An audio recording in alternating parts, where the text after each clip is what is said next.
Assalamualaikum warahmatullahi wabarakatuh. Selamat pagi anak-anak. Pada kali ini anak-anak yang ada di rumah sehat semuanya? Alhamdulillahirrabbilalamin, anak-anak sehat semuanya. Coba saya absen Zahra.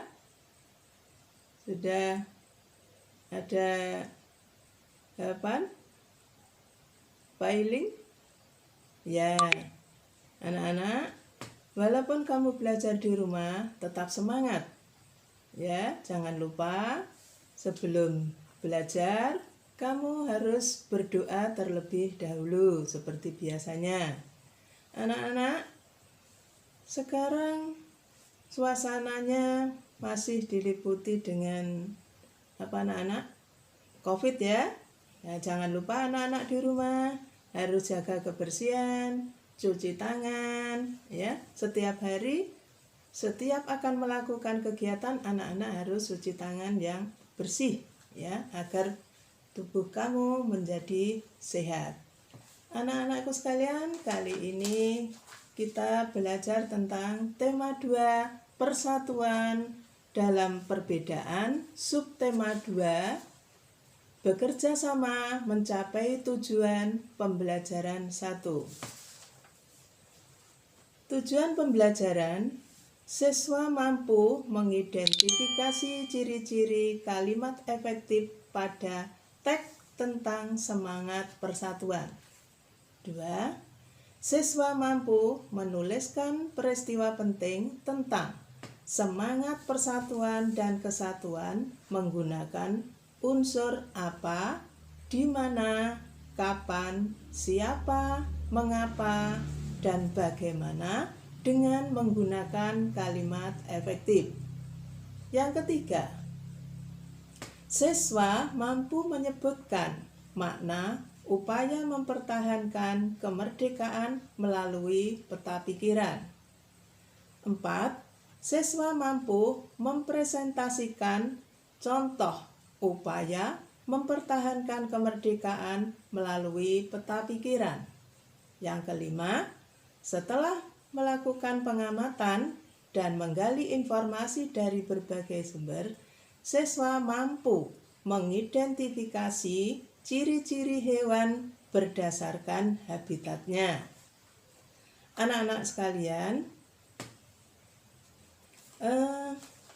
siapkan buku tema kamu, buku tulis, pensil, semuanya sudah siap? Ya, semuanya sudah dipersiapkan sejak tadi pagi ya anak-anak ya. Mari kita mulai, yaitu mengenai mempertahankan kemerdekaan. Indonesia merdeka pada tanggal 17 Agustus 1945. Seharusnya bangsa Indonesia ini telah merdeka, bebas dari segala-galanya, bebas dari bentuk penindasan, bebas dari penjajahan. Namun apa yang terjadi anak-anak? Kenyataannya tidak demikian. Bangsa Indonesia masih perlu berjuang mempertahankan kemerdekaan Indonesia. Nah, mengapa hal itu terjadi anak-anak?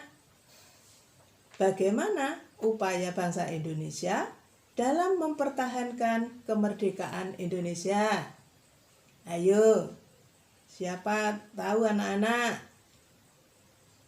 Ya, mari kita sama-sama kita cari tahu. Bagaimana cara kamu untuk mencari tahu tentang mempertahankan kemerdekaan Indonesia? Buka buku kamu, halaman 44 dan 45, baca tentang perjuangan mempertahankan kemerdekaan dan pertempuran Surabaya. Silakan dibaca anak-anak dalam hati. Sudah? Ya. Setelah kamu tadi membaca sejarah Perjuangan Pertahankan Kemerdekaan Indonesia dan Pertempuran di Surabaya. Di bawahnya halaman 45, anak-anak bisa mengisi tentang apa di situ? Tentang peta pikiran. Ya. Di situ ada coba halaman 45, kalau anak-anak tahu ya, ini sudah betul apa belum anak-anak?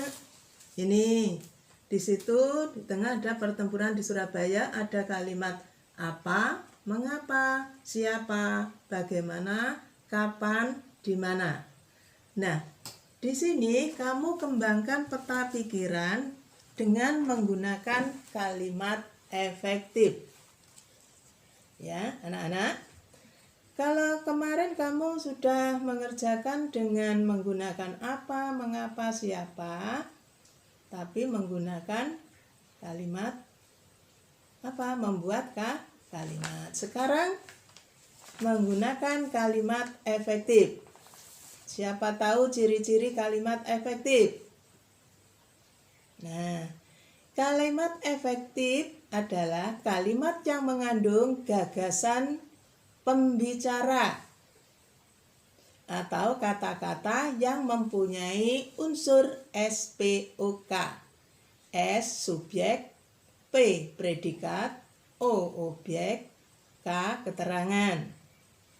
Nah, ciri-cirinya bagaimana? Ciri-ciri kalimat efektif. 1. Memiliki unsur penting atau pokok. Minimal unsurnya adalah subjek dan predikat.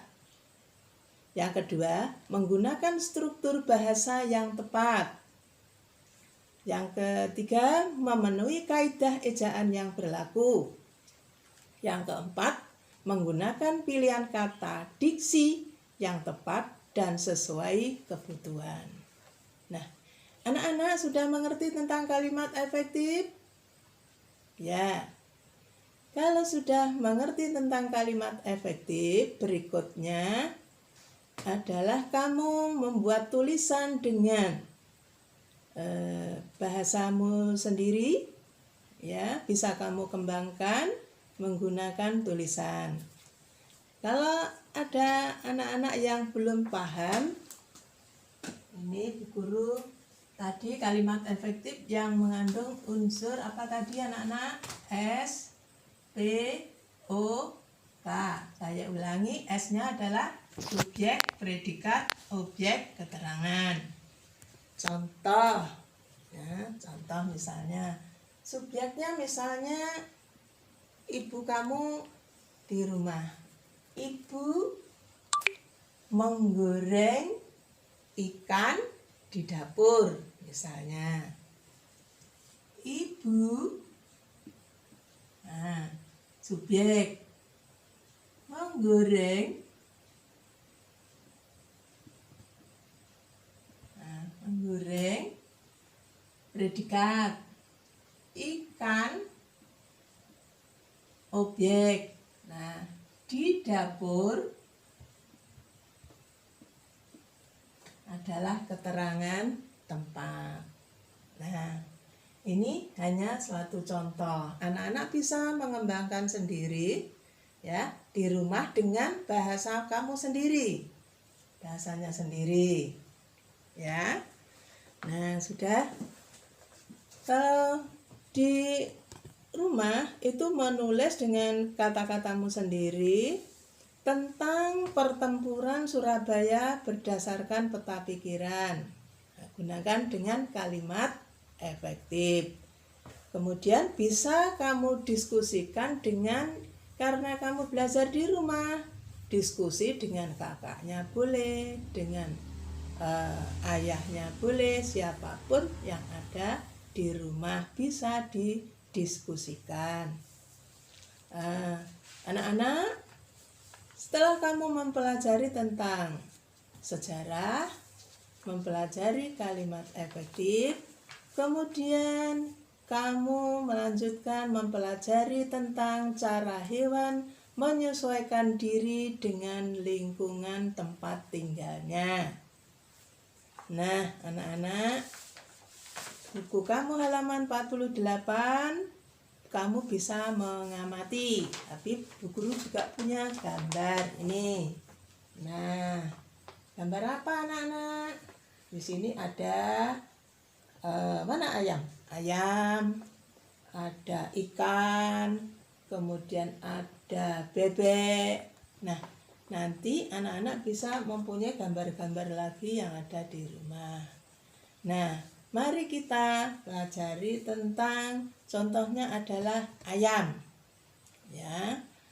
Ayam itu mempunyai ciri-ciri.